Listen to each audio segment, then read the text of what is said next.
बार फिर से आप सभी का हार्दिक स्वागत करते हैं। मैं दीपक दुबर, व्याख्याता रसायन शास्त्र, शासकीय उच्चतर माध्यमिक विद्यालय सिंगीकला विकासखंड जिला धमतरी।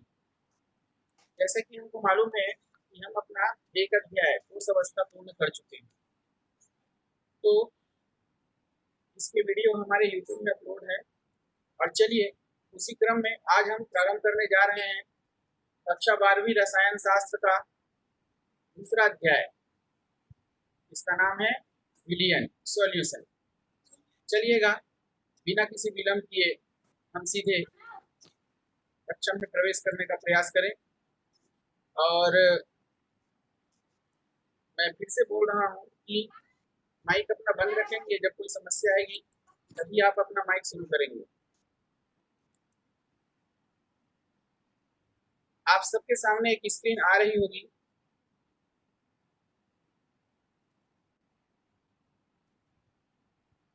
शायद अगर मैं देख पा रहा हूँ तो आप सबके सामने अगर ये स्क्रीन आ रही है तो हमको समझना है बारी बारी से, जहाँ से मैं यहाँ से बताने का प्रयास कर रहा हूँ।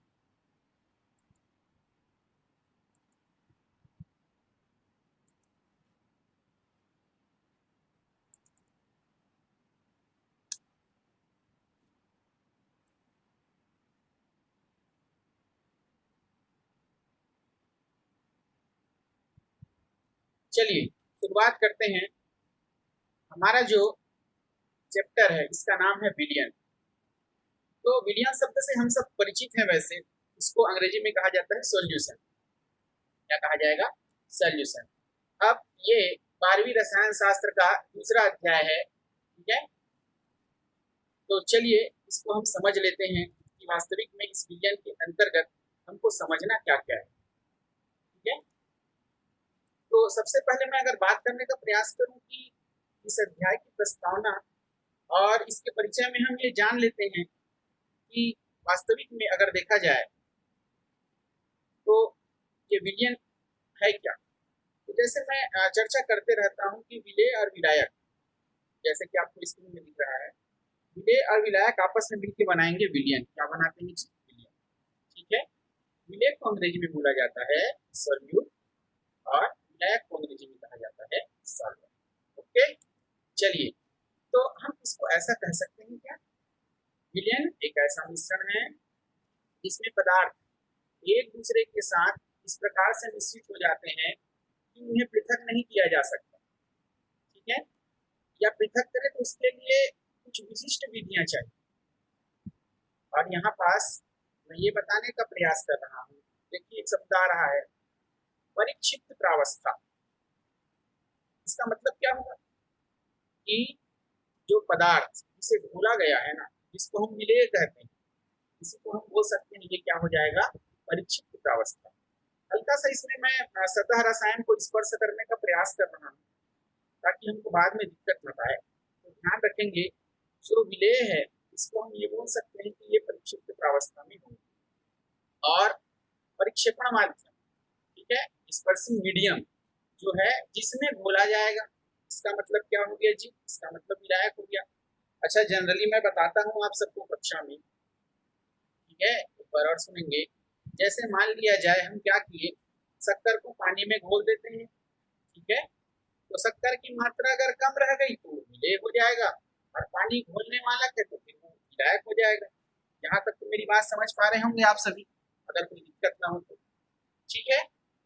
चलिए भैया, तो इस प्रकार से ये होगा विलयन, विलेय व विलायक का मिश्रण।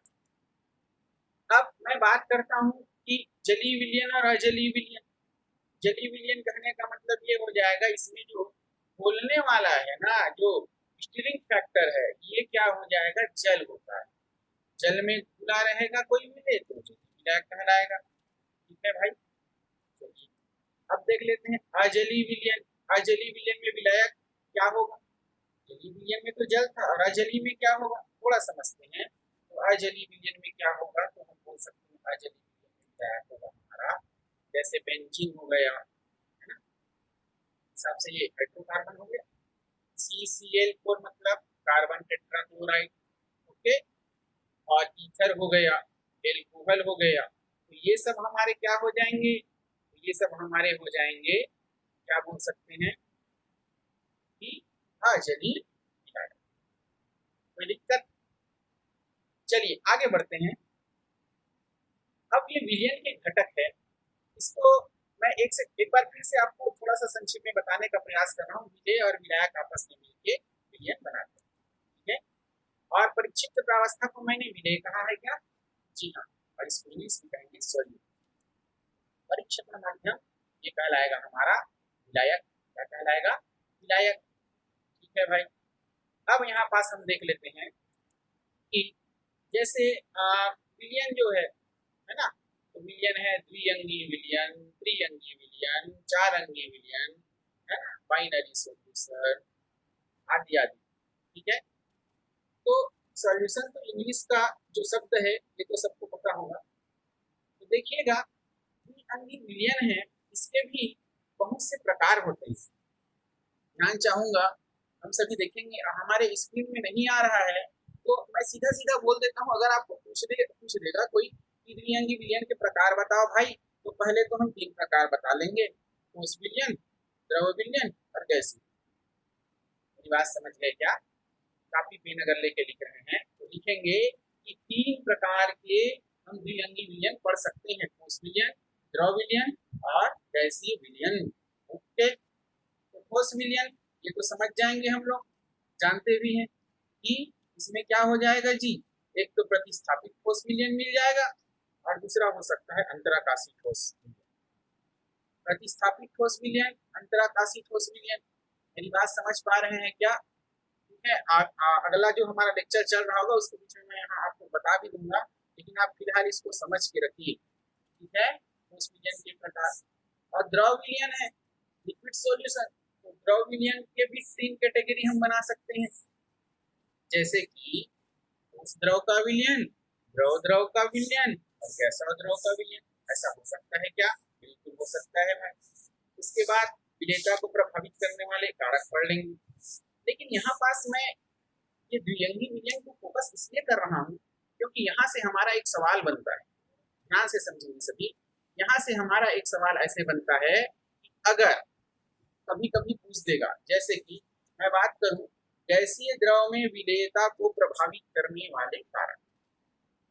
रिपीट कर रहा हूं, गैसीय द्रव में विलेयता को प्रभावित करने वाले कारक।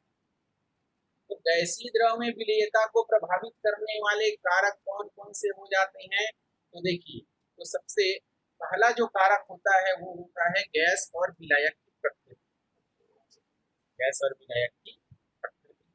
दूसरा होता है ताप का प्रभाव और तीसरा होता है दाब का प्रभाव। मेरी बात समझ गए? फिर से रिपीट कर रहा हूँ। गैसीय द्रव कहने का मतलब ये हो गया, मान लो किसी द्रव में कोई गैस डिसॉल्व है, सीधा सीधा बात, तो हमको इसमें से विलेयता जांचनी, कितना घुला है, कितना सोल्यूबल है। ठीक है। तो इसको इफेक्ट कौन कौन से कारक करेंगे? तो मेरे को एक बात बताओ आप लोग, जैसे समान विलायक में अलग अलग गैस है ना, तो उसकी विलेयता भी अलग अलग हो सकती है। मेरी बात समझ गए? जैसे नाइट्रोजन हो गया हमारा, ऑक्सीजन हो गया, हीलियम हो गया। ये गैसें क्या होता है, इसका द्रवीकरण बहुत कठिन है भाई। तो ठीक है, जल में कम मात्रा में अगर हम समझे तो ये कम मात्रा में मिले हैं जल। ओके। चलिए, और जैसे अगर बात किया जाए आसानी से द्रवित होने वाली, लिक्विफाई होने वाली अगर गैस है, NH3 हो गया, SO2 हो गया, HCl हो गया, ये जल में अधिक मिले। मेरी बात समझ गए? पहला जो मैंने बोला नाइट्रोजन, ऑक्सीजन, ये जल में कम मात्रा में मिले हैं, और जो NH3, SO2, HCl ये जल में अधिक मात्रा में मिले। कारण क्या है? तो कारण बोलेगा तो सीधा सीधा गैस का जल के साथ जो केमिकल रिएक्शन है, बिकॉज इट इज केमिस्ट्री। मेरी बात समझ गए? तो यही इसका कारण होगा। ताप का प्रभाव होगा, और हमको पता है ताप का प्रभाव हम ऐसे समझ सकते हैं कि गैस की द्रव में घुलने की प्रक्रिया एक ऊष्माक्षेपी प्रक्रिया है, होती है ना। तो भैया गैस की द्रव में विलेयता ताप बढ़ाने पर क्या होते जाएगी, घटती जाएगी। बिकॉज क्या है ये, गैस की द्रव में घुलने की प्रक्रिया एक ऊष्माक्षेपी अभिक्रिया है।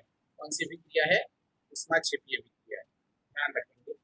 अब मैं अगर बात करने का प्रयास करूं, ध्यान से समझेंगे, पल्ली से अत्यय का सिद्धांत इसमें अप्लाई कर सकते हैं। कैसे भैया?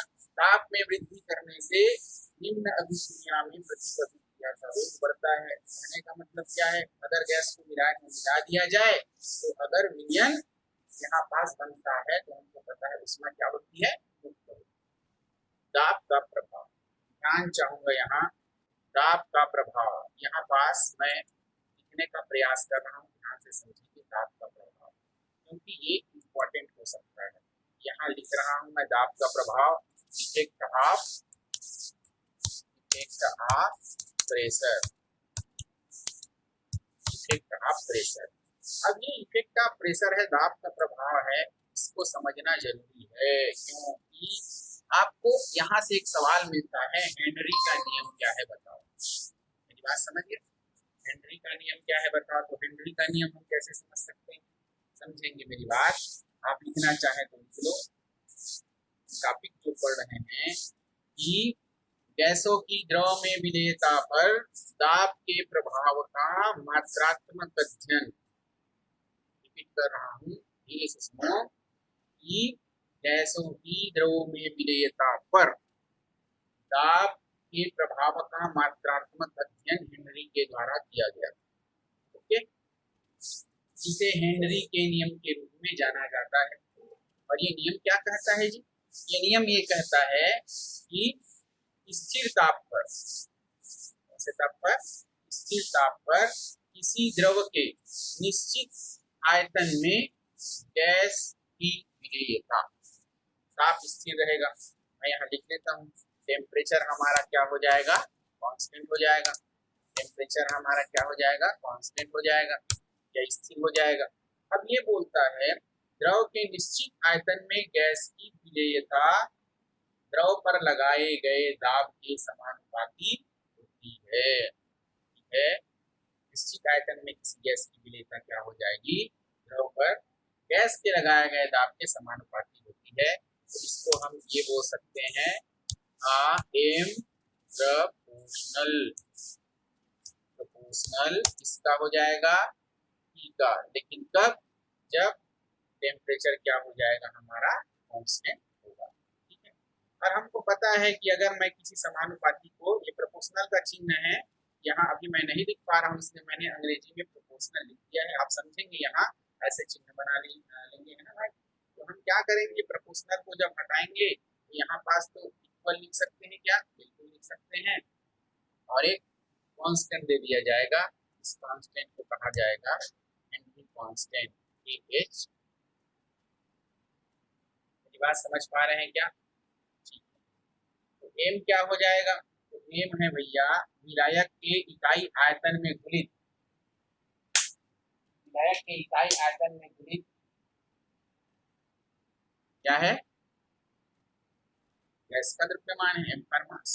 ओके, की साम्यावस्था पर विलायक के ऊपर लगाया गया गैस का दाब हो जाएगा हमारा। ठीक है, AH हेनरी स्थिरांक हो जाएगा। अब ये इंटरेस्टिंग कहानी सामने आती है कि हेनरी के समकालीन जो एक साइंटिस्ट थे डाल्टन, उन्होंने भी ऐसा ही निष्कर्ष निकाल लिया, और वो भी कहते हैं क्या कि दिए गए ताप पर किसी द्रव के साथ साम्यावस्था पर उपस्थित, ठीक है, गैसों के मिश्रण में प्रत्येक गैस की विलेयता उसके आंशिक दाब के समानुपाती होती है। उन्होंने एक नया फैक्टर दिया क्या कि गैस की विलेयता उसकी आंशिक दाब के समानुपाती होती है, और इसको कैसे डिराइव कर सकते हैं, ध्यान से समझना। अब हमको एक्सप्रेशन के रूप में देना इन चीजों को और आगे अप्लाई करेंगे। ठीक है, तो ध्यान से समझेंगे। मैं ये बोल रहा हूँ कि अब मुझको इसको डेरिवेशन के रूप में बदलना है, तो मैं क्या करूँगा? गैस की विलेयता को मोल प्रभाज के पदों में व्यक्त कर सकते हैं, और मैंने पढ़ाया है, और नहीं पढ़े तो ध्यान रखना, एक्स से रिप्रेजेंट करते हैं मोल प्रभाज को।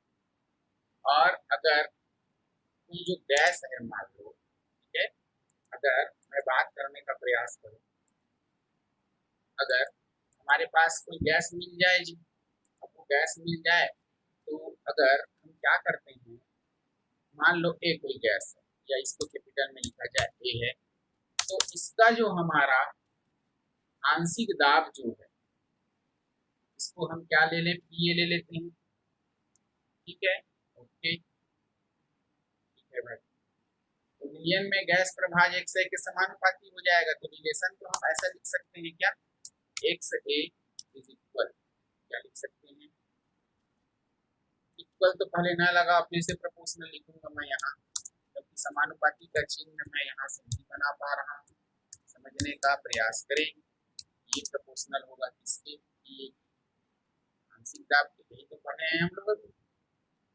ठीक है भाई, चलिए दूसरी बात ये है, मेरे को एक बात बताओ, अगर ये समानुपाती का चिन्ह हट जाएगा तो हम यहाँ पास ऐसा लगा सकते हैं क्या, 1:a इज इक्वल, ये लिख सकते हैं क्या, हेनरी का स्थिरांक लिख लो यहाँ, और जैसे लिखा है वो लिख सकते हैं, क्या लिखा है यहाँ पास, या फिर इसको ऐसा भी लिख लो, 1 से प्रोपोर्शनल पीए या पीए प्रोपोर्शनल 1 से, जैसा चाहे वैसा लिख लो, तो ज्यादा दिक्कत ना हो, इसलिए इसको ऐसा लिख लो, पीए इक्वल एच और एक्स। समझ गए। तो ये रिलेशन हमको मालूम होना चाहिए, इसलिए मालूम होना चाहिए, हो सकता है आगे मिलेगा हम, इससे हमको काम। ठीक है, एक्स ए प्रोपोर्शनल ये यहाँ पास क्या है, आंशिक दाब है, एक से क्या है हमारा 2/5। ये द्विअंगी अभिलयन में हेनरी का नियम हो गया, ये पूछ सकता है। तो चलिए, ये बात समझ पा रहे हैं सबके सब। अब देखिएगा, द्विअंगी विलयन के बाद हमको क्या देखना है, हम पढ़ लेंगे त्रिअंगी विलयन, हमको मालूम है। ठीक है, कंपोनेंट अगर 3 हो जाए तो वो कहलाएगा त्रिअंगी विलयन। कौन सा विलयन कहलाएगा, त्रिअंगी विलयन। ठीक है, हाँ सोनम मेरी आवाज सुन रहे हो? Yes sir. ठीक है आवाज, अभी ठीक है सर, पढ़ा रहे थे चलो तो नहीं ठीक है, था। वो बीच में नेटवर्क का प्रॉब्लम है। स्क्रीन आपको दिख रहा है ना? Okay sir.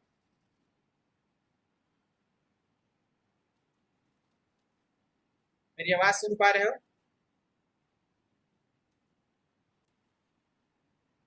स्क्रीन दिख रहा है? Yes sir. चलिए अब बात करते हैं 4 अंगी विलयन। अब देखिएगा, 4 अंगी विलयन में अगर मैं बताने का प्रयास करूं, ध्यान से समझेंगे। कई लोग बोल पा रहे हैं कि लॉगिन नहीं हो पा रहे हैं, तो उन लोग को मैं बताना चाहूंगा, cgschool.in है, तो इसमें आप लोग पहले लॉगिन हो जाइए,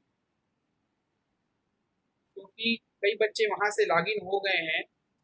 तो जिन लोग बोल रहे हैं, इसमें पहले आप एक बार लॉगिन होइए।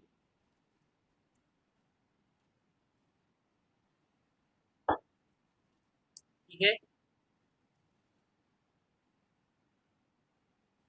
उसके बाद ही जुड़ पाएंगे आप लोग। ठीक है, हालांकि ये लिंक वेबएक्स में जाता है। चलिए देखिए, 4 अंगी विलयन, 4 कंपोनेंट रहेंगे। अब हम बात करते हैं, ध्यान से समझिएगा, ये स्क्रीन इंपॉर्टेंट है, वैसे तो पूरा चैप्टर इंपॉर्टेंट है, लेकिन ध्यान से समझिएगा, धीरे धीरे बताने का प्रयास कर रहा हूं मैं। ये विलयन के प्रकार कितने प्रकार के हो सकते हैं, विलयन के प्रकार कितने हो सकते हैं, तो चलिए भैया, पदार्थ की तीनों अवस्थाएं, जैसे कि गैस, द्रव या ठोस, विलेय या विलायक के समान व्यवहार करती है। सही बात है भाई, एग्जाम्पल वही लेता हूं मैं।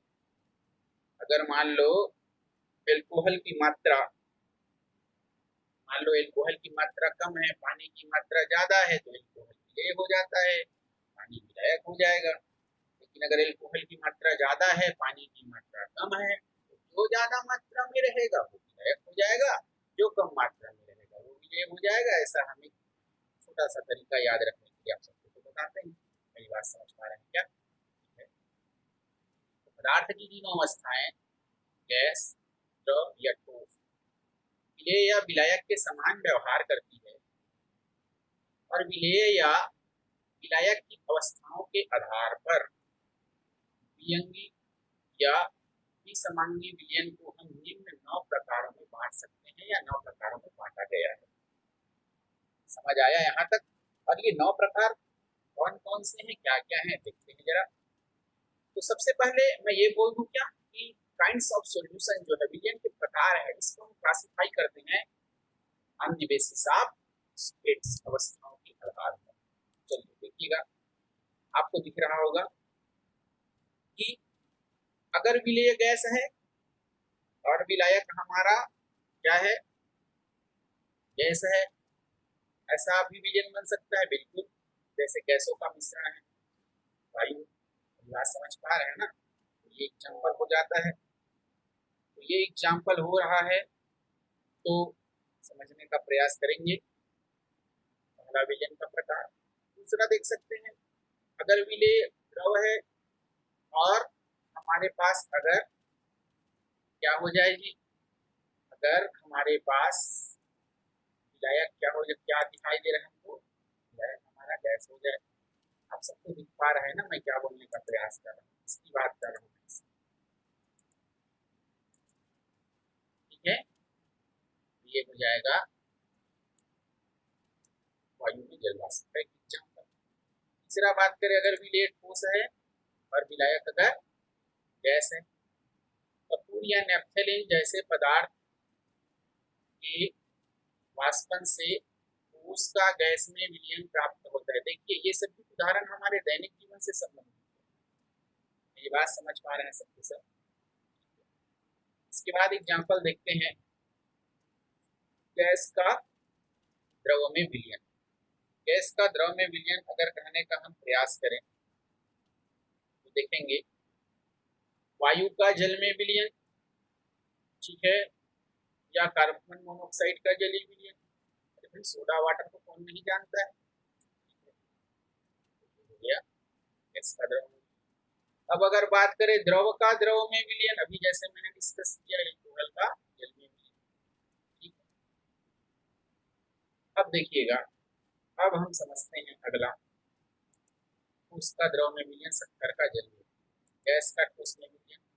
हाँ, इसको समझिएगा, सतह रसायन में हम कैसे पढ़ पाएंगे, धातुओं का गैसों पर अधिशोषण, ठीक है, जैसे हाइड्रोजन का पैलेडियम पर अधिशोषण, ठीक है। द्रव का ठोस पर अगर हम क्रिया की बात करें या विलयन बनने की प्रक्रिया में बात करें, जैसे हाइड्रेटेड लवणों में उपस्थित क्रिस्टलन जल जैसे Cu, ये क्या लिखा है यहाँ पर, CuSO4 होना चाहिए, 5 Na2SO4। ओके, दिखाई नहीं दे रहा है तो उसका उसमें भी, ठीक है।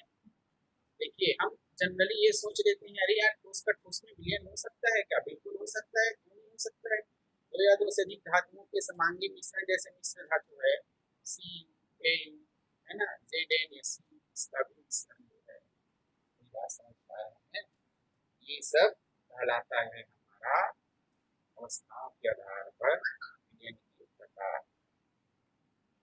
तो कुछ बच्चे अभी मैसेज कर रहे हैं कि हम जुड़ नहीं पा रहे हैं, हम लोग को जो जुड़े हैं वो बता दें, 5 मिनट में थोड़ा चेक कर लीजिए एक बार कि आप जुड़ पा रहे हैं कि नहीं जुड़ पा रहे हैं, फिर मैं आगे क्लास कंटिन्यू करूँगा।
चलिएगा, मैंने वैसे और एक बार बोल दिया है, समय का ध्यान रखा करें सभी। समय के बाद में थोड़ी समस्या होती है ना, नहीं तो फिर हमको समस्या होनी शुरू हो जाएगी। आप सब समझ पा रहे हैं ना, टेक्निकल इशू होता है, इसलिए थोड़ा ध्यान रखेंगे समय का भविष्य। 11 बजे समय दिया गया था, तो आपको चाहिए कि 9:10:55 से ये लिंक क्रिएट हो जाता है। चलिएगा देखेंगे। अब अगर हम बात करें, जैसे कि हमने चार्ट देखा अवस्थाओं के आधार पर, तो उपरोक्त प्रकार के विलयन में सर्वाधिक जो महत्व का जो विलयन है वो द्रव विलयन। कौन सा विलयन है? द्रव विलयन। और अगर द्रव विलयन की बात की जाए तो इसको हम निम्न प्रकार में बांट सकते हैं। कौन कौन से प्रकार में बांट सकते हैं भाई? दिखाई दे रहा है आपको, तो उसका द्रव में विलयन, और द्रवों का द्रव में विलयन, और गैस का द्रव में विलयन। ठीक है, उसका द्रव में विलयन, गैस का द्रव में विलयन, और द्रवों का गैसों का द्रव में विलयन। मेरी बात समझ पा रहे हैं? फिर से रिपीट कर रहा हूँ, सर्वाधिक महत्व जो विलयन है द्रव विलयन है, चाहे वो गैसों का द्रव में विलयन हो, उसका द्रव में विलयन हो, द्रव का द्रव में विलयन हो, तो गैस का द्रव में विलयन। मेरी बात समझ गए क्या? ओके, चलिएगा ध्यान से समझेंगे। इधर नए बच्चे जो जुड़ रहे हैं, कृपया अपना माइक साइलेंट कर लेना और समय का ध्यान रखा करिए। इससे मैं बार बार बोलना नहीं चाहता, ठीक है? और एक बार जुड़े हैं तो बाहर ना निकले जब तक क्लास समाप्त नहीं हो जाती है, तो बाद में आपको समस्या आ सकती है। तो चलिए, हमने ये देखा कि ये सब हमने पढ़ा। अब मैं बात करता हूँ, अगर सांद्रता के आधार पर, अगर मैं सांद्रता के आधार पे विलयन को समझने का प्रयास करूं, तो सांद्रता के आधार पे हम अगर समझें तो रूप से 5 प्रकार में बांट सकते हैं। 5 प्रकार में कैसे बांट सकते हैं? सबसे पहला सांद्र विलयन, दूसरा तनु विलयन, तीसरा संतृप्त विलयन, और चौथा होगा क्या? असंतृप्त विलयन, और पांचवा हो जाएगा हमारा अतिसंतृप्त विलयन। ये सब के नाम आप लोगों ने सुना होगा जी, ठीक है? सुने हैं तो कमेंट बॉक्स में बता सकते हैं, आप लोग उधर बताते हैं। चलिए भाई, मैं बताता हूँ सांद्र विलयन क्या होगा। सांद्र विलयन कहने का मतलब हमारा ये हो जाएगा कि अगर ऐसे विलयन जिसमें विलेय की मात्रा अत्यधिक हो जाए, विलेय की मात्रा अगर अधिक हो जाए, तो फिर वो विलयन कहलाता है हमारा सांद्र विलयन। ठीक है, और अगर विलेय की मात्रा अपेक्षाकृत तुलना में कम हो जाएगा तो तनु विलयन कहलाएगा। ठीक है, और संतृप्त विलयन क्या हो जाएगा? देखिएगा, ध्यान से समझना। संतृप्त विलयन में हमको बहुत कंफ्यूजन होता है। डेफिनेशन आपको ये देखो, प्रैक्टिकल की दृष्टि से भी ये इंपॉर्टेंट है बहुत ज्यादा भाई, है ना? तो समझेंगे आप लोग ध्यान से, प्रैक्टिकल की दृष्टि से इंपॉर्टेंट है हमारा ये, और थ्योरी की दृष्टि से तो है ही। कि वे विलयन जिसमें निश्चित ताप पर विलेय की और अधिक मात्रा नहीं घोली जा सकती। ओके, मैं ये कह रहा हूँ कि वे विलयन जिनमें निश्चित ताप पर विलेय की और अधिक मात्रा नहीं घोली जा सकती, ऐसे विलयन कहलाएंगे संतृप्त विलयन।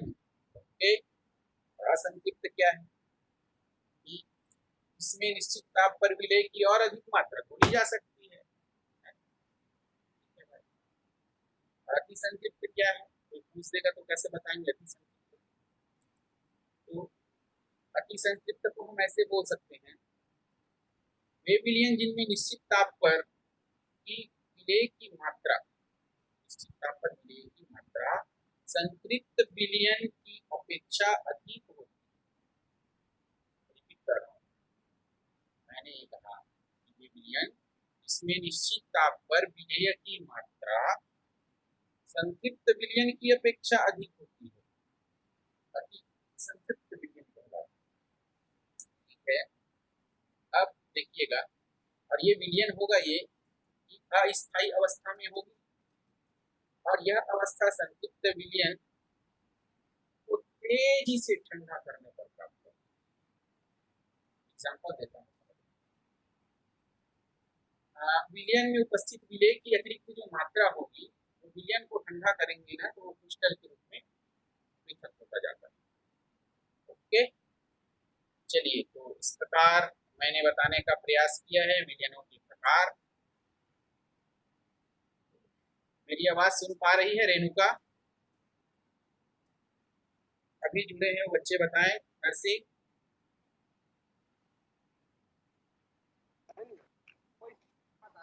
Yes sir. चलिए आवाज क्लियर है बेटा? Yes sir. चलिएगा, अब ध्यान रखेंगे मैं ये बोल रहा हूँ इसके बाद हमको क्या करना है, ध्यान से समझिएगा, बहुत इंपॉर्टेंट चैप्टर है। इसके बाद मैंने एक डिजाइन करने का प्रयास किया है 3 स्टार कॉन्सेप्ट। ओके, समझते हैं ये 3 स्टार क्या है। देखिएगा, पहला विलयन के सांद्रण को व्यक्त करने की विधियां। ओके, मेरे कहने का मतलब ये 3 स्टार में आपको पूरा सिलेबस कवर करने का प्रयास करूंगा कि क्या क्या हमको पढ़ना होगा। विलयन के सांद्रण को व्यक्त करने की विधियां क्या क्या होती है। Method of expressing concentration of solution. हाँ भैया, जाना पहचाना दिख रहा होगा। प्रतिशतता, मूलरता, मूललता, नार्मलता, कार्मलता, मूल प्रभाज, द्रव्यमान प्रभाज और पार्श्व विलयन। ओके, अब मैं ये कह सकता हूँ क्या इसको हम लोग पढ़ लिए हैं और इसका बहुत सुंदर से आप लोगों ने टेस्ट भी दे रखा है, फिर भी ऐसा लगता है कि कोई बच्चा नहीं कर पाया है, तो मैं एक सुविधा फिर से बता रहा हूँ। देखिएगा, ये हमारा यूट्यूब लिंक आपको दिख रहा है, इसमें भाग 7.1, 7.2 ये जरूर कवर करिएगा। तो देखिए हमारा पहला स्टार कवर हो चुका है इस अध्याय का। ये बात समझ पा रहे हैं?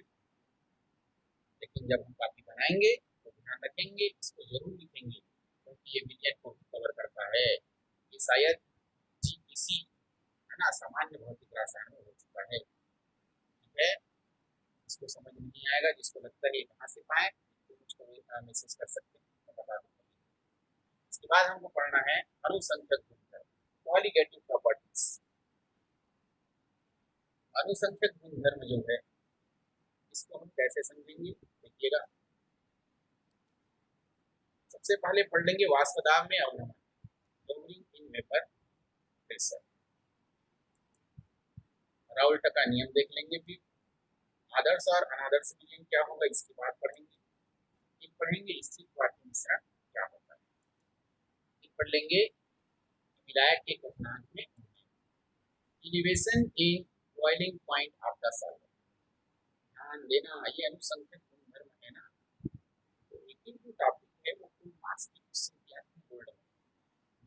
विलायक के क्वथनांक में गुणन को ही बूलियोस्कोपी कहा जाता है। क्या कहा जाता है? बूलियोस्कोपी। हिंदी में किसको लिख सकते हैं? बूलियोस्कोपी। ओके, इसके बाद पढ़ लेंगे विलायक के दिनांक में अवनमन, क्रायोस्कोपी। क्या बोलेंगे इसको? क्रायोस्कोपी। इसके बाद देखिएगा, इसी को अपन से बोल सकते हैं डिप्रेशन यूजिंग पॉइंट। ये पढ़ना है हमको परासरण और विलयन का परासरण का osmosis and osmotic pressure of the solution of the solvent. ठीक है, चलिए साथ साथ आप लोग लिखते चलिए, या सुविधा की दृष्टि से आप स्क्रीनशॉट लेते चलिए। मैं इसमें आपको वैसे भी समय देता हूँ, है ना, तो उस बीच हम क्या करें, इसका स्क्रीनशॉट ले लें। रहा है तो मैं आराम से बता रहा हूँ, आप लिखते भी जाइए, ज़्यादा अच्छा। चले आगे। इसके बाद हमको अगला स्टार में देखना है अब सामान्य। इसमें हमको पढ़ना है, क्या पढ़ना है भाई? देखिए, इसमें से विलेय के अणुओं का संगुणन, विलेय के अणुओं का वियोजन भी पढ़ लेंगे। वान हाफ फैक्टर, वान हाफ बहुत इंपॉर्टेंट होता है कि संगुणन और वियोजन की मात्रा अल्फा कैसे जाती है। बात समझ में आ रही है क्या? ठीक है भाई। इसके बाद देखिएगा, यहाँ कुछ आ रहा होगा प्लीज। प्रथम भाग उपलब्ध है, या तो आप सीधा लिखिए दीपक दुआ लेक्चरर केमिस्ट्री आपको समझ में आता है। चले आगे। अब देखिएगा इसके बाद, चलिए तो जैसे कि मैंने बताया है कि पहला भाग हम कवर कर चुके हैं, सीधा शुरू करते हैं अनुसंधान करेंगे। ओके, समझिएगा ये अनुसंधान गुणधर्म होता क्या है। अवाष्पशील विलेय युक्त तनु विलयन के कुछ गुण उसकी निश्चित आयतन में उपस्थित विलेय के कणों या अणुओं की संख्या पर ही निर्भर करता है। देखिएगा थोड़ा समय समझाने का प्रयास कर रहा हूँ, समझिए इधर बात। यहाँ पास एक शब्द आया है क्या, अवाष्पशील विलेय। तो विलेय यहाँ पास अवाष्पशील है, पहली बात, ठीक है। दूसरा, तनु विलयन के कुछ गुण उसके निश्चित आयतन में उपस्थित, आयतन भी निश्चित है। विलेय के कणों की संख्या पर ही निर्भर करते हैं, ध्यान रखना। अनुसंख्यक, संख्यक, संख्यक मतलब विलेय के कणों की संख्या पर ही निर्भर करते हैं और ये विलेय की रासायनिक संरचना या संगठन पर निर्भर नहीं करते हैं। कहने का मतलब मेरा ये हो गया कि इसको मैं ऐसा भी तो लिख सकता हूँ, संख्या पर ही निर्भर करेंगे और जो कि रासायनिक संरचना व संगठन पर निर्भर नहीं करेंगे, ऐसे कहलाएंगे अनुसंख्यक गुणधर्म। भाई इसके चार उदाहरण है भाई, देखिए देखिएगा। वाष्प दाब का आपेक्षिक अवनमन, जैसे कि मैंने इसके पहले भी बताया था। विलयन का परासरण दाब, का उन्नयन और का अवनमन। वाष्प दाब का आपेक्षिक अवनमन, विलयन का परासरण दाब, का उन्नयन, कैसे कैसे पढ़ना है बताते चलता हूँ। क्योंकि अनुसंख्यक गुणधर्म विलयन में उपस्थित विलेय के कणों की संख्या पर ही निर्भर करते हैं। हमारे पास स्क्रीन में तो वैसे ही आ रहा है ना लिखा, तो हम इसी से बात करने का प्रयास करें। अनुसंख्यक गुणधर्म किस पर निर्भर करता है, विलेय की कणों की संख्या पर। जबकि सामान्य अवस्था में विलेय विद्युत अनभिक्रिय, ये बात समझ गए। लेकिन अगर विलेय विद्युत अपघट्य है तब तो ये आयनों में भी विभाजित हो जाएगा, होगा कि नहीं होगा। अरे भैया प्रत्येक आयन एक कण के समान व्यवहार करता है, तो फिर क्या होगा, यह अनुसंख्यक गुणधर्म को प्रभावित रूप से बढ़ा देगा, है। इसीलिए ये कहा जाता है कि अनुसंख्यक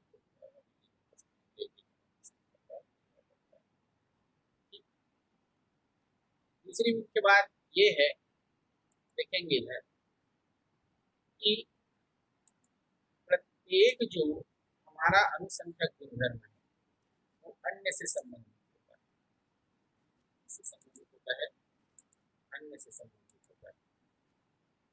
और वाष्प दाब का अपेक्षित अवनमन हो, चाहे वो क्वथनांक में उन्नयन हो, चाहे वो हिमांक में अवनमन हो, ये परासरण दाब के सीधे समानुपाती होता है। इससे बोल रहा हूं, ये अनुसंख्यक गुणधर्म जितना है ना, इसका रिलेशन निकालेंगे, बहुत इंपॉर्टेंट है। वाष्प दाब का अपेक्षित अवनमन है, क्वथनांक में उन्नयन है, हिमांक में अवनमन है, परासरण दाब इसके सीधे समानुपाती होता है। क्या लिख सकते हो, अनुसंख्यक गुणधर्म समानुपाती, वाष्प दाब का अपेक्षित अवनमन, क्वथनांक में उन्नयन, हिमांक में अवनमन, परासरण दाब। ठीक है, यहाँ पर सर्वविराम लगा सकते हैं आप लोग।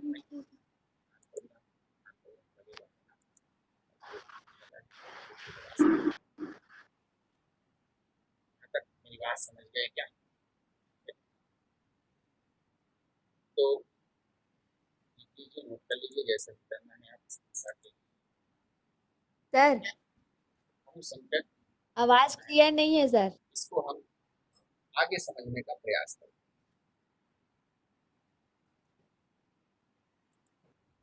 अब इसके बाद हमको देखना है पहला जो अनुसंख्यक गुणधर्म है, पहला जो अनुसंख्यक गुणधर्म है, इस अनुसंख्यक गुणधर्म को हम पढ़ेंगे वाष्प दाब में अवनमन, lowering in vapor pressure। Gayatri, मेरी आवाज आ रही है?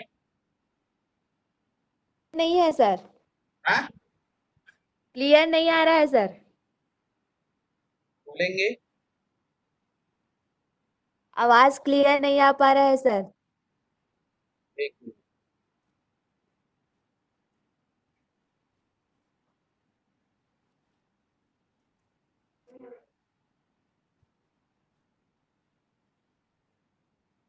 अब बताइए।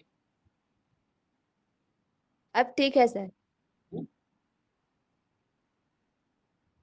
ठीक है, यस सर। चलिए। वाष्प दाब में अवनमन, lowering ऑफ वेपर प्रेशर, इसको हमको समझना है। देखिएगा, द्रव का वाष्प दाब होता क्या है, पहले ये समझते हैं। तो द्रव का वाष्प दाब कहने का मतलब यह द्रव की सतह पर वाष्प के द्वारा डाला गया दाब है। द्रव का वाष्प दाब मतलब द्रव की सतह पर वाष्प के द्वारा जो दाब डाला जाएगा वो द्रव का वाष्प दाब होगा। ठीक है, मेरी बात समझ पा रहे हैं? मैं तो बोल रहा हूँ, द्रव की सतह पर वाष्प के द्वारा डाला गया दाब, जबकि दिए गए ताप पर द्रव और वाष्प साम्य अवस्था में, ये बात समझ आ जाएगी हम सबको धीरे से। देखिएगा, द्रव का वाष्प दाब जो है वो निम्नलिखित कारकों पर निर्भर करता है। कौन कौन से कारक हैं? पहला है द्रव गुरुत्व। देखिए, जिसमें दुर्बल अंतरा आणविक आकर्षण बल है वो वाष्पशील होंगे, वाष्प दाब। सीधा से बात है यार कि अगर मान लो जो ज्यादा वाष्प बनाएगा तो उस सरफेस पे वाष्प ज्यादा होगा तो प्रेशर भी तो ज्यादा लगाएगा। उदाहरण के लिए देखिए, डाईमेथिल ईथर का वाष्प दाब एथिल एल्कोहल की तुलना में अधिक होता है। इसका कारण क्या है बोलेगा तो हम क्या बोलेंगे? यही या कहें अंतर आणविक आकर्षण बल में states of matter solid state में अच्छे से समझाया पहले। ठीक है, दूसरा ताप। ताप बढ़ने के साथ साथ वाष्प दाब बढ़ जाता है, बात है।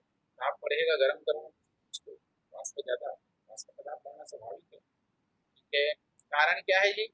ताप बढ़ने पर द्रव के बहुत से अणु वाष्प अवस्था में चले जाते हैं, बहुत सामान्य सी बात है। द्रव की शुद्धता, अशुद्ध द्रव का वाष्प दाब हमेशा इसकी अवस्था से अधिक होता है।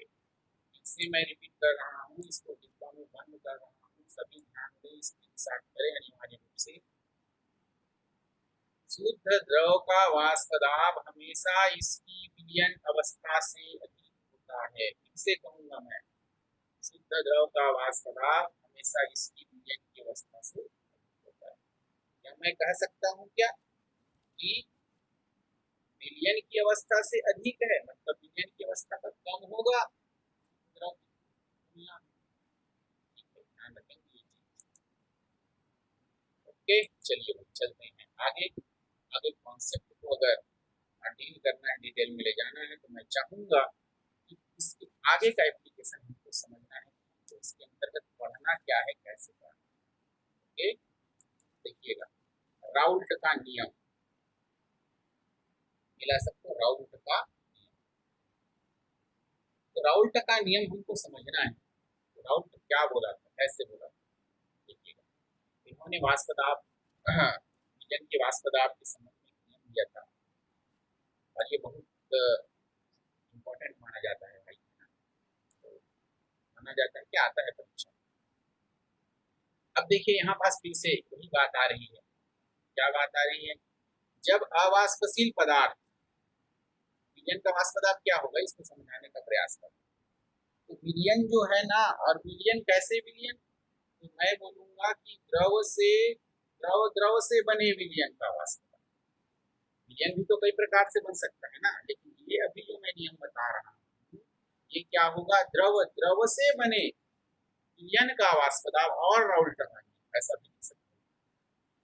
तो जब अवाष्पशील पदार्थ किसी द्रव में घोला जाता है, अवाष्पशील पदार्थ मतलब विलय हो गया, किसी द्रव में घोला जाता है मतलब द्रव विलायक हो गया। तो विलायक का वाष्प दाब कम हो जाता है। द्रव कहने का मतलब क्या हुआ, अभी मैं कुछ देर पहले डिब्बा में बंद किया ना, क्या किया, विलयन का वाष्प दाब अब अच्छा चलो देखते हैं। राउल्ट ये कहता है लगभग 1886 की बात है कि किसी निश्चित ताप पर किसी विलयन के किसी भी वाष्पशील अवयव का आंशिक दाब उसके मूल प्रभाज के समानुपाती होता है। इसे रिपीट कर रहा हूं, किसी निश्चित ताप पर किसी विलयन के किसी भी वाष्पशील अवयव का आंशिक दाब उसके मूल प्रभाज के समानुपाती होता है। चलिए यहाँ पास मैं आपको थोड़ा सा ड्रॉ करके बताता हूँ और अच्छे से क्लियर हो जाएगा। देखिएगा इधर, किसी निश्चित ताप पर, ताप निश्चित है हमारा, किसी भी वाष्पशील अवयव का आंशिक दाब उसके मूल प्रभाज के समानुपाती। अब बताओ मूल प्रभाज को 100 से डिनोट करते हैं, कोई समस्या आएगी क्या किसी को? नहीं आएगी भाई, मैं पढ़ा चुका हूँ, बस याद रखना ही नहीं।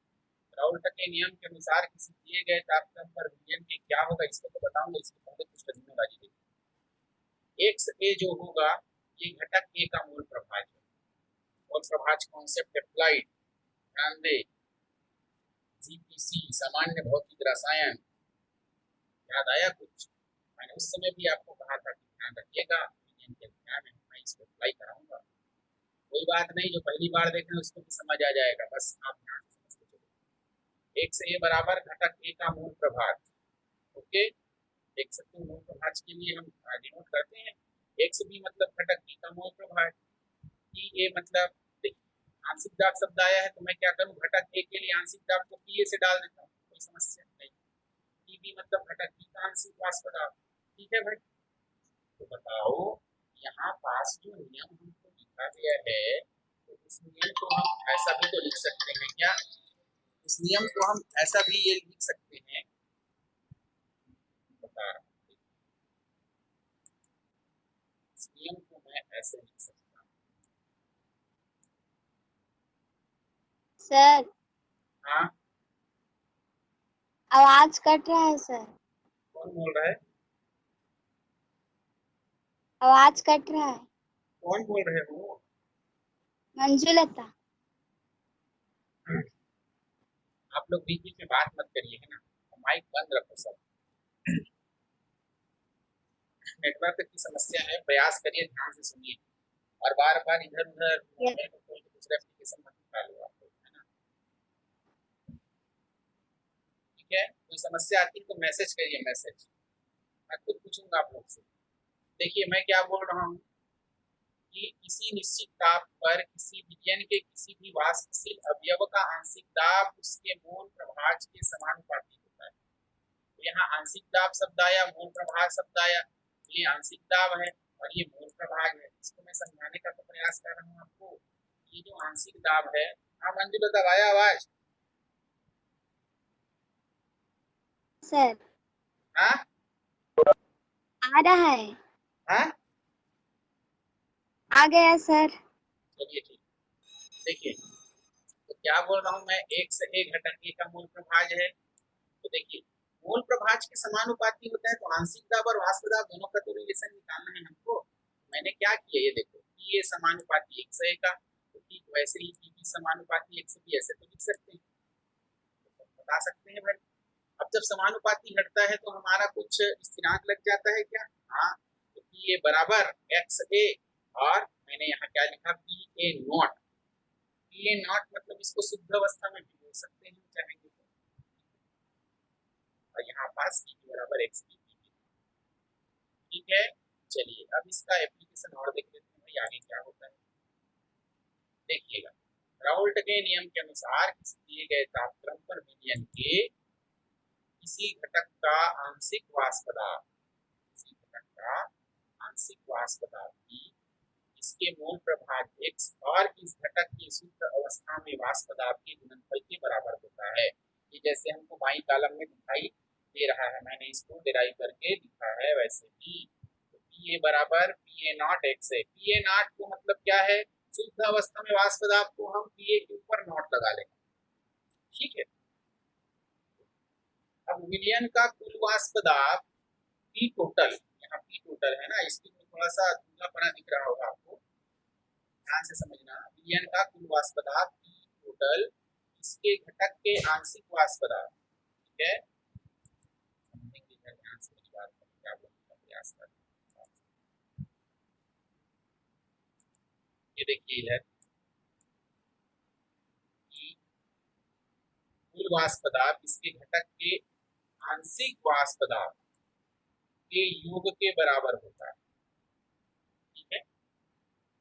जबकि विलयन दो वाष्पशील द्रवों से मिलकर बना है, अगर कोई विलयन दो वाष्पशील द्रवों से मिलकर बना है तब क्या करेंगे, तो क्या हो जाएगा भाई, तो आंशिक दाब PAPB है, जैसे मैंने लिखाया भी है बगल में, तो P टोटल हम ऐसा लिख सकते हैं क्या, P टोटल इज इक्वल, अगर नहीं दिख रहा होगा तो लिखते चलिए PA प्लस PB, और PA और PB क्या है जी, हमने तो यहाँ निकाल के रखा है बगल में, क्या निकाला है, PA और PB, ये निकाला है ना, PA के बराबर ये लिख सकते हैं और PB के बराबर ये लिख सकते हैं, तो बताओ PA और PB की वैल्यू वहां पुट कर सकते हैं क्या, बिल्कुल कर सकते हैं, P टोटल बराबर ये हो जाएगा।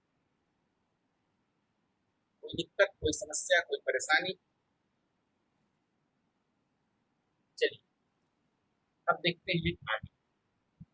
अब इसके बाद हमको समझना है कि अगर मैं ये बोल रहा हूँ कि राउल्ट का नियम ये बताता है कि अवाष्पशील विलेय युक्त विलयन, ध्यान देना, क्या बताता है, अवाष्पशील विलेय युक्त विलयन के वाष्प दाब में अपेक्षित अवनमन,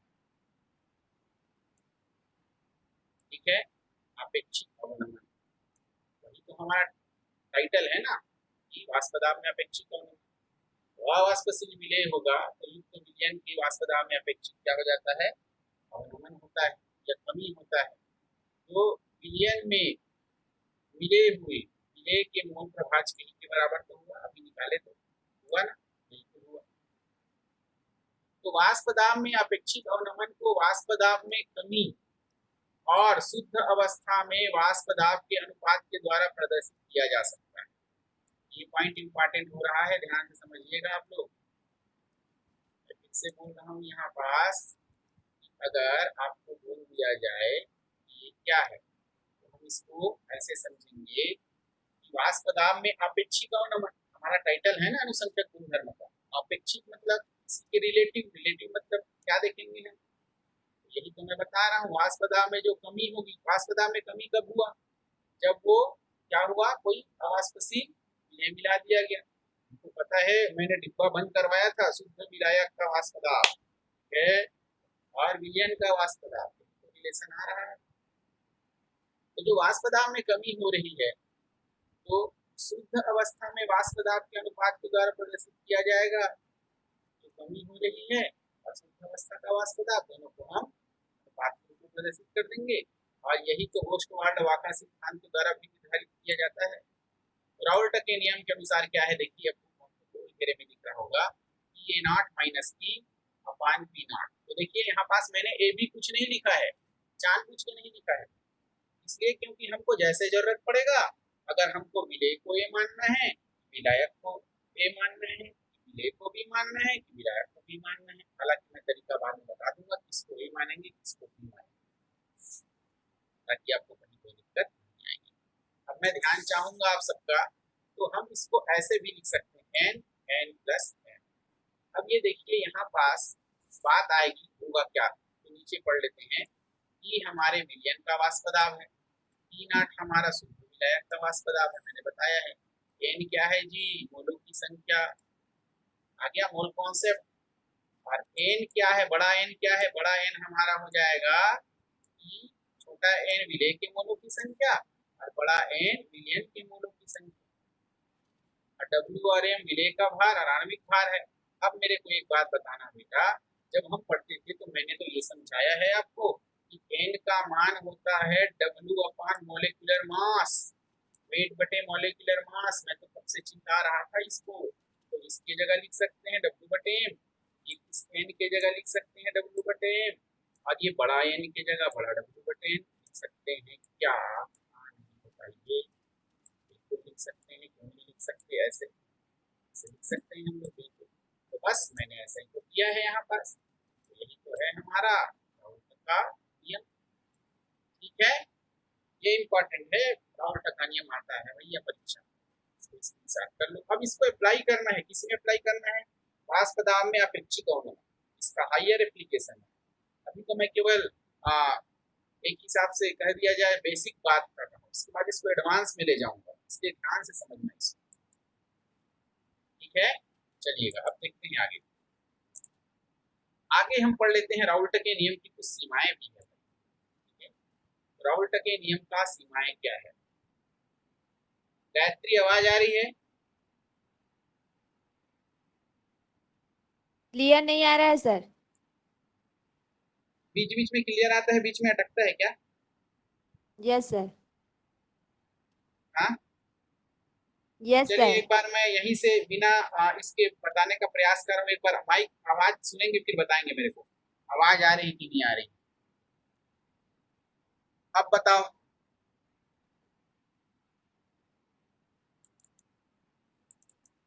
आ रहा है सर। क्लियर? आ रहा है, यस सर।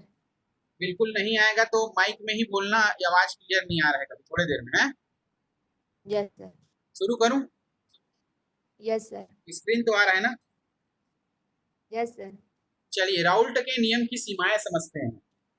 आवाज आई?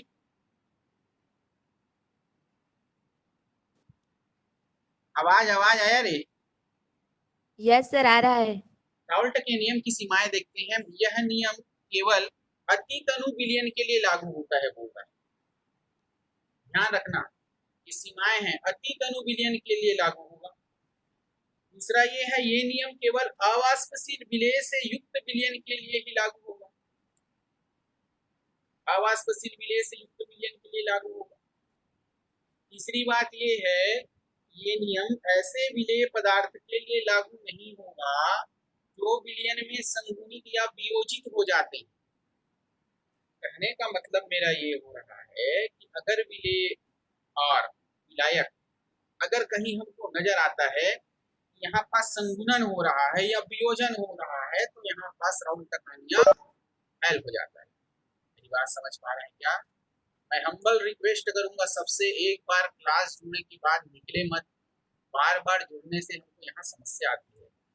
आप समझदार बच्चे हैं और हमारे स्कूल के बच्चे अगर ऐसे करेंगे तो दूसरे स्कूल के बच्चे कैसे करेंगे? थोड़ा समझदारी का परिचय। ठीक है, चलिए आगे धैर्य बना करके रखो, सब समझ आएगा आपको। अब देखते हैं, हम आगे समझने का प्रयास करते हैं। आदर्श और अनादर्श विलयन देखिएगा। On the basis of Raoult law, Raoult के नियम के आधार पर मैं आदर्श अनादर्श विलयन को डिफाइन करने का प्रयास कर रहा हूँ। ध्यान से समझना, आदर्श विलयन अनादर्श विलयन बहुत इंपॉर्टेंट पेज है ये। सबसे पहले तो आप स्क्रीनशॉट ले लो।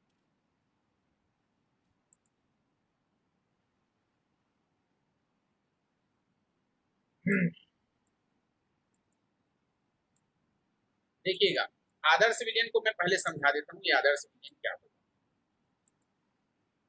ठीक है, तो देखिए सांद्रता के प्रत्येक परास पर राउल्ट के नियम का जो पालन करेगा वो आदर्श विलयन हो जाएगा। दूसरी बात ये कहता है कि डेल्टा एच मिक्सिंग का मान, डेल्टा एच कहाँ से आ गया? फिर से 11वीं अध्याय आ जाओ। एंथैल्पी सुने थे?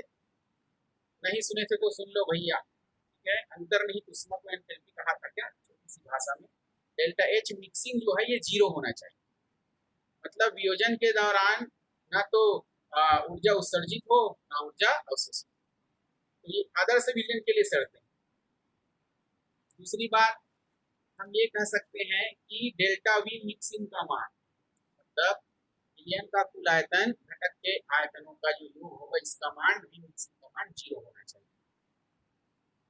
इसके बाद अगर हम बात करें, देखिएगा कुछ देर पहले मैंने ये नियम तो लिखा है आपको, इसमें तो कोई समस्या नहीं आनी चाहिए आपको। हाँ भैया बताओ, P बराबर पी ए धन पी बी और पी ए का मान P A naught X A प्लस P B naught X B, अर्थात पी ए बराबर P A naught X A और रेशियो करके हमने निकाला था पी बी का, ये सब आप सबको मालूम। ठीक है, पी ए का मान पी बी का मान। ठीक, तो ये राउल्ट का नियम। ये आदर्श विलियन जितने हमको 6 पॉइंट में मैंने यहाँ लिखने का प्रयास किया है, तो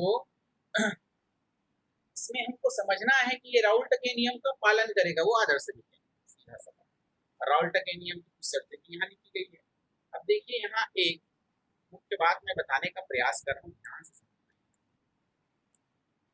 ये देखिए ए ए ए ए मतलब मान लो, चलो ए को विलायक विलेय मान लो, विलेय मानो, एक विलेय विलेय विलेय विलेय, बी बी मतलब विलायक विलायक।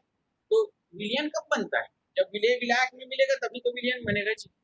तो ए विलेय और बी विलायक दोनों को मिक्स कर दो, तो ये देखो बीच में ए बी लिखा है, ये बीच में ए बी है, ये ए बी बीच में है, ए ए विलेय विलेय और ये विलायक विलायक। अंतर क्रिया समान होनी चाहिए, अर्थात ए बी आकार आकृति एवं लक्षणों में समान होंगे, आदर्श विलियन। अगली बात, ए एवं बी की पलायन प्रवृत्ति शुद्ध द्रव एवं विलियन में समान होनी चाहिए। ठीक है, ओके, देखेंगे इसके एग्जाम्पल समझ लेते हैं।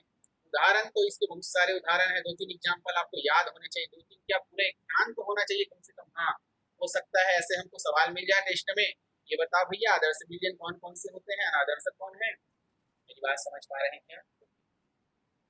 ठीक है, उदाहरण में हमारा ये तनु विलियन उदाहरण है ना, और ये हमारा बेंजीन प्लस टॉलुइन है, NHN NH10 है, क्लोरोबेंजीन ब्रोमोबेंजीन है, एथिल ब्रोमाइड एथिल आयोडाइड है, N-ब्यूटिल क्लोराइड और N-ब्यूटिल ब्रोमाइड। ओके, चलिए इसके बाद अगर हम प्रयास करें अनादर्श विलियन को जानने का, अनादर्श विलियन को जानने का अगर प्रयास करें, सोनम आवाज आ रही है?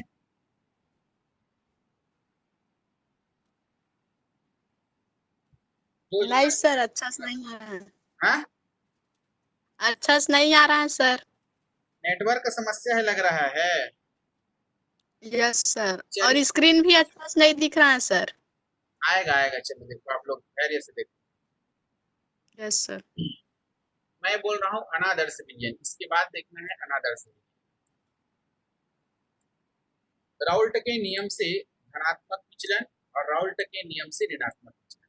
तो देखो इसको मैंने क्या किया है समझने के लिए, सीधा यहाँ लिख दिया है कि राउल्ट के नियम से धनात्मक विचलन कौन दिखाएंगे, राउल्ट के नियम से ऋणात्मक विचलन।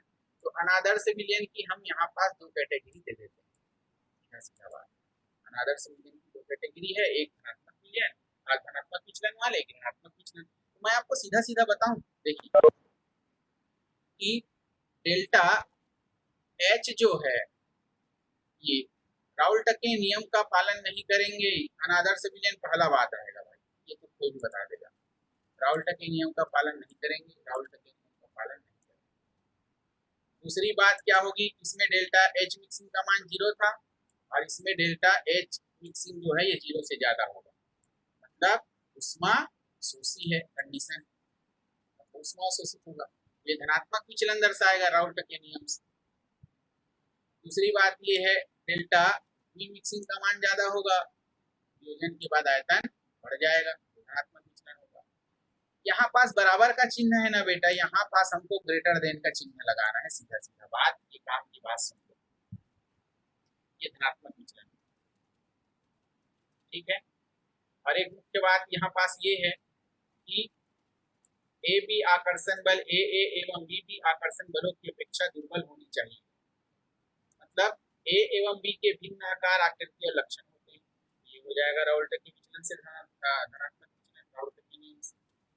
एग्जाम्पल याद रखना, उदाहरण देख लो सीधा सीधा, acetone plus ethanol, acetone plus CH2, जल और मेथेनॉल, जल ethanol, CCl4 toluene, CCl4 CHCl3, acetone benzene CCl4 CH3OH, cyclohexane ethanol. ये परीक्षा में पूछे गए हैं ना, तो ध्यान रखना है। अब मैं सीधा से आपको बताने का प्रयास करूं कि अगर हम ऋणात्मक विचलन को समझें, क्या करें, यहाँ ग्रेटर देन 0 था, यहाँ लेस देन 0 हो जाएगा, बस बातें तो सब है सेम, लेकिन यहाँ उनका कंडीशन है। तो धनात्मक विचलन ऋणात्मक विचलन आपको समझ आ रहा होगा। इसका एग्जाम्पल बताता हूँ मैं, सीधा देखो यहाँ लिखा है acetone aniline acetone, chloroform, CH3OH, CH3COOH, H2O, HNO3, chloroform, diethyl ether, जल, HCl आदि। देख लेना, 2 एग्जाम्पल और है, एसिटिक अम्ल, pyridine, क्लोरोफॉर्म, बेंजीन। ये हो गया आदर्श और अनादर्श विलयन। मैं क्या करता हूँ, इसका एक ग्राफ बनाने का प्रयास करता हूँ। हमारी क्लास थोड़ी लेट शुरू हुई है, इसलिए थोड़ी सी और चलेगी, इसलिए थोड़ा यहाँ पास धैर्य से क्लास अटेंड करें।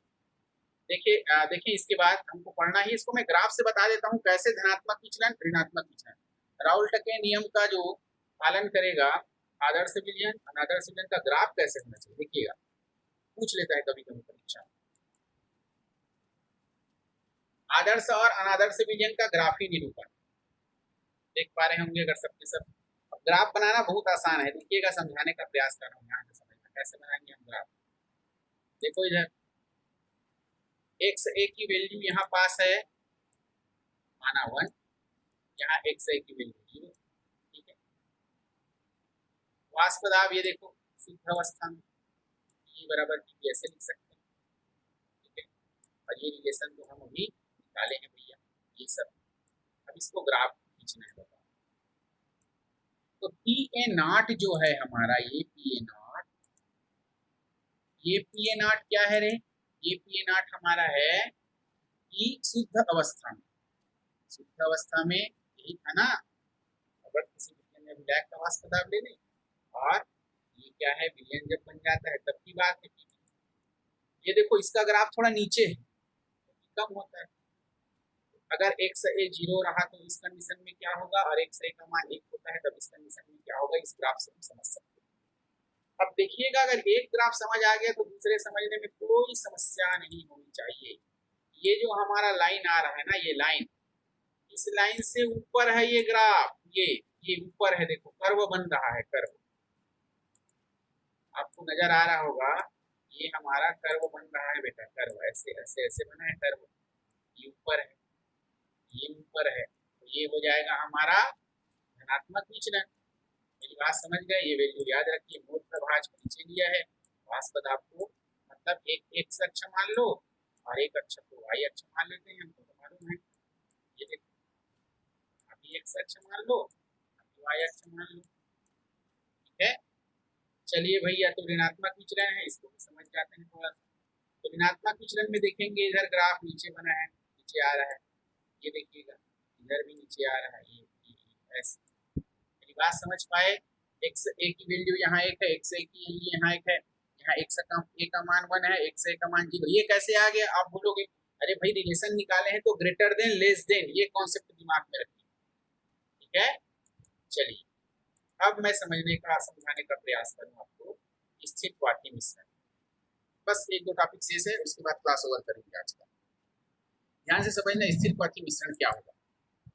निश्चित संगठन वाला ऐसा द्रव मिश्रण जो एक निश्चित ताप पर उबलता है, ठीक है। देखिएगा, मैं बता रहा हूँ, निश्चित संगठन वाला एक ऐसा द्रव मिश्रण जो कि एक निश्चित ताप पर उबलेगा और बिना संगठन बदले उसी ताप पर अगर आश्रित हो जाता है, ठीक है। अगर संगठन नहीं बदला और उसी ताप पे वो आश्रित होना शुरू हो गया, तो संगठन निश्चित है मान लो, है ना। और उसके बाद हम क्या किए कि देखिएगा, निश्चित ताप पर उबलेगा और बिना संगठन बदले उसी ताप पर आश्रित भी होना शुरू हो जाएगा, उबलेगा भी आश्रित भी होगा वहीं। तो ऐसा मिश्रण कहलाएगा एजियोट्रॉपिक मिश्रण, या इसी को बोलेंगे स्थिर क्वाथी मिश्रण। ध्यान रखना, ऐसे मिश्रण में क्या होता है जी, उसके घटक को प्रभाजी आसवण के द्वारा हम पृथक नहीं कर सकते, उसके घटक को प्रभाजी आसवण के द्वारा हम पृथक नहीं कर सकते, याद रखना इस चीज को। जैसे उदाहरण देते हैं, एथेनॉल और जल, ये 94.5%, 4.5% के अनुपात में, ठीक है। जैसे रेक्टिफाइड स्पिरिट में होता है ना, तब वे स्थिर क्वाथी बनाते हैं, ठीक है। अब देखिएगा, इस मिश्रण का क्वथनांक इसके दोनों अवयव जल एवं एल्कोहल के क्वथनांक से क्या होता है, यहाँ पास आपको क्या नजर आ रहा है बेटा, कम होता है। अनादर्श विलयन के समान एजियोट्रॉप भी 2 प्रकार के होते हैं, जैसे हमने देखा था ना अनादर्श विलयन को, तो एजियोट्रॉप को भी 2 प्रकार में सीधा बताने का प्रयास करूँ, देखना ध्यान से। निम्न कथन एजियोट्रॉप और उच्च कथन एजियोट्रॉप। इंपॉर्टेंट है बेटा, बहुत ज्यादा। पहले दोनों को दिखा देता हूँ, ये देखिएगा हमारे पास स्क्रीन में आ रहा है, उसके बाद मैं इसमें फाइंडर चलाने का प्रयास कर रहा हूँ। निम्न क्वाथी एजियोट्रॉप वे विलयन जैसे एसीटोन और CH2 जो राउल्ट के नियम से धनात्मक विचलन प्रदर्शित करते हैं। कॉन्सेप्ट की बात है, राउल्ट के नियम से धनात्मक विचलन प्रदर्शित करते हैं, उनका जो वाष्प दाब है वो उच्च होता है। क्या होता है? उच्च होता है। और एक निश्चित संगठन पर विलयन का वाष्प दाब अधिकतम हो जाता है। और विलयन का वाष्प दाब तो अधिकतम हो गया, लेकिन काम की बात सुनो, ताप जो है वो न्यूनतम हो जाएगा। यहाँ ताप क्या हो जाएगा? न्यूनतम हो जाएगा। ध्यान रखना इन चीजों को।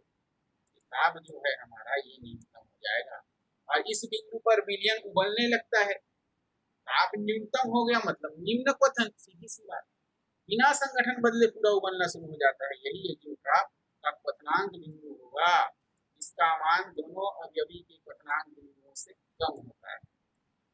एग्जाम्पल देखिए, यहाँ पास मैंने बताया था H2 और C2H5OH, या कहें क्लोरोफॉर्म या एल्कोहल का उदाहरण, या कहें एसीटोन और CH2 का एग्जाम्पल। तो ये हो जाएगा निम्न क्वथन एजियोट्रॉप, लो बॉइलिंग एजियोट्रॉप। अब बात करते हैं उच्च क्वथन एजियोट्रॉप। ध्यान से समझेंगे इधर, उच्च क्वथन एजियोट्रॉप क्या होगा? वे विलयन जो राउल्ट के नियम से ऋणात्मक विचलन प्रदर्शित करेंगे और वाष्प दाब अपेक्षाकृत कम होगा, है ना भाई, लेकिन ताप होगा उच्चतम होगा। कॉन्सेप्ट की बात समझो। तो क्या हो जाएगा? इसका ताप उच्चतम मतलब इसका क्वथनांक उच्चतम, मतलब उच्च क्वाथी एजियोट्रॉप। ठीक है, एग्जांपल देखिए, H2 HCl H2 H2 plus HCl H2 plus HNO3 H2 plus HCl को इसको कर सकते हैं। मेरी बात समझ पा रहे हैं? तो देखिए दोनों में हम अंतर ऐसे समझा सकते हैं, निम्न क्वथन एजियोट्रॉप और उच्च क्वथन एजियोट्रॉप जो है, निम्न क्वथन मतलब क्वथनांक क्या होगा? निम्न होगा। उच्च क्वथन मतलब क्या हो जाएगा? क्वथनांक उच्च होगा। पहली बात सीधा सीधा, निम्न क्वथन मतलब ताप कम, उच्च क्वथन मतलब ताप ज्यादा। तो ताप और वाष्प दाब में उल्टा रिलेशन होता है, ऐसा याद कर लो। हमेशा नहीं होता है, लेकिन मैं यहाँ समझाने का प्रयास कर रहा हूँ कि वाष्प दाब उच्च होगा तो ताप कम है, निम्न क्वथन, वाष्प दाब कम है ताप ज्यादा है, उच्च क्वाथी।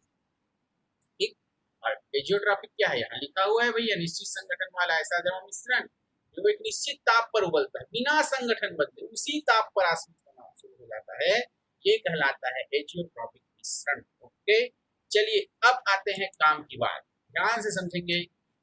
अभी तक मैंने जो क्लास कराया है उसका मैं सारांश आपसे जानना चाहूंगा। गृह कार्य क्या होगा? देखिएगा, काफी पूर्ण करेंगे। मेरी बात सुनाई दे रही है सोनम? सर। गृह कार्य काफी पूर्ण करेंगे, उसके बाद निम्न प्रश्नों के उत्तर बताइएगा। चलिएगा, बहुत सामान्य सवाल हम पूछ रहे हैं। मोल प्रभाज की इकाई कोई बता पाएगा क्या? 4 विकल्प दिया गया है आपके पास, मोल प्रति लीटर, मोल प्रति लीटर, है ना। ये सब हमको मोल कॉन्सेप्ट में हम कवर किए हैं बेटा, ये सब सवाल। मेरी बात समझ पा रहे हैं सबके सब? ये सब सवाल हमने मोल कॉन्सेप्ट में कवर किए हैं। इसकी नॉर्मलता क्या होगी, मोलरता क्या होगी, ये सब, ये जितना रेड में मैं यहाँ पास लिखा हूँ, ये सब हमने कहाँ कहाँ कवर किए हैं? मोल कॉन्सेप्ट में। मोल कॉन्सेप्ट में हमने इसको कवर किए हैं। तो चलिए, अगर कोई दिक्कत है तो ये वीडियो आप फिर से देख लीजिएगा मोल कॉन्सेप्ट का। मैं आज का जो पढ़ाया हूँ उसके आधार पे सवाल पूछ रहा हूँ। इधर राइट हैंड साइड में देखो, हमारे पास राइट हैंड साइड में आया होगा और आपको समझ आया होगा, मान लो समझने का प्रयास किए होंगे, तो इसका आंसर हम आसानी से बना पाएंगे। अब जैसे मैं आपको पूछ दूं कि विलयन का अनुसंख्यक गुण किस पर निर्भर करता है?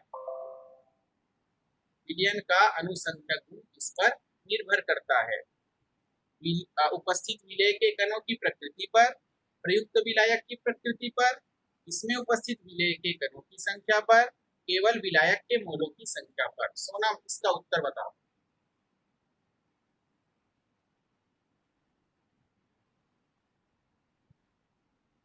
सोनम, मेरी आवाज सुन रहे हो?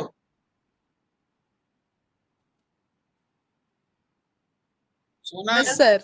बताओ उत्तर क्या होगा? यस अभी सर। पढ़े ना अनुसंख्यक गुणधर्म, यस सर। क्या होगा आंसर? चारों विकल्प में बता दो। Question sir. क्वेश्चन दिख रहा है कि नहीं दिख रहा है? नहीं सर। विलियन का अनुसंख्यक गुण किस पर निर्भर करता है? दिखा? Yes sir. तो पहला ऑप्शन दिया है इसमें उपस्थित विलेय के कणों की प्रकृति पर, दूसरा दिया है प्रयुक्त विलायक की प्रकृति पर, तीसरा दिया है इसमें उपस्थित विलेय के कणों की संख्या पर, चौथा दिया है केवल विलायक के मोलों की संख्या पर।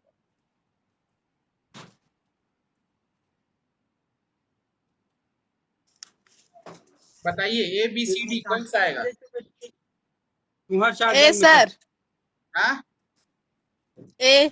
मैंने ये पूछा है बेटा कि अनुसंख्यक गुण किस पर निर्भर करता है, तो मैंने ये बताया था कि प्रकृति पर निर्भर नहीं करता, कणों की संख्या पर निर्भर करता है। तो इसका आंसर यस सर। सी आएगा, याद आएगा? Yes sir. हाँ चलो, अब दूसरा सवाल, निम्न में से कौन सा अनुसंख्यक गुण नहीं है? इसको ध्यान से बताना। परासरण दाब, क्वथनांक में उन्नयन, परासरण दाब, क्वथनांक में उन्नयन, वाष्प दाब और हिमांक में अवनमन। अनुसंख्यक गुण करके एक कालम आया था, उसमें मैंने बताया था, ये कौन सा आ जाएगा फिर?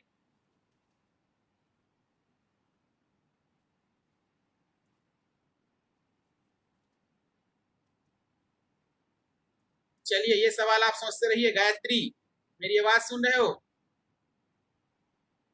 सर।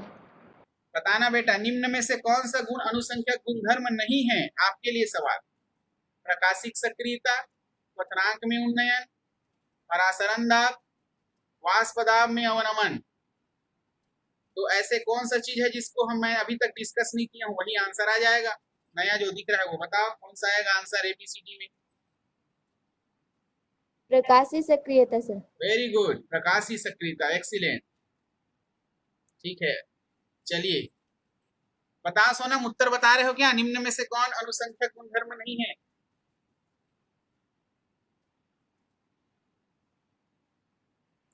चलिए कोई बात नहीं, निराश मत हो, आप अच्छे से पढ़ना, जो बताया हूं इसको स्क्रीनशॉट ले लो। ये सभी के आंसर आप मुझको भेज देंगे सभी बना के, ये हमको टेस्ट में भी हेल्प करेगा। इसके बाद ध्यान देंगे, अगर मान लो किसी का नहीं हुआ है तो चैनल में देख लीजिए इस लिंक से हमारी वीडियो। मेरी बात समझ पा रहे हैं? ओके, और कोई शंका समाधान है, कुछ पूछना चाहते हैं आप तो सवाल पूछ सकते हैं। चलिए भाई, कोई शंका समाधान, कोई सवाल पूछना चाहते हैं तो सादर आमंत्रित हैं।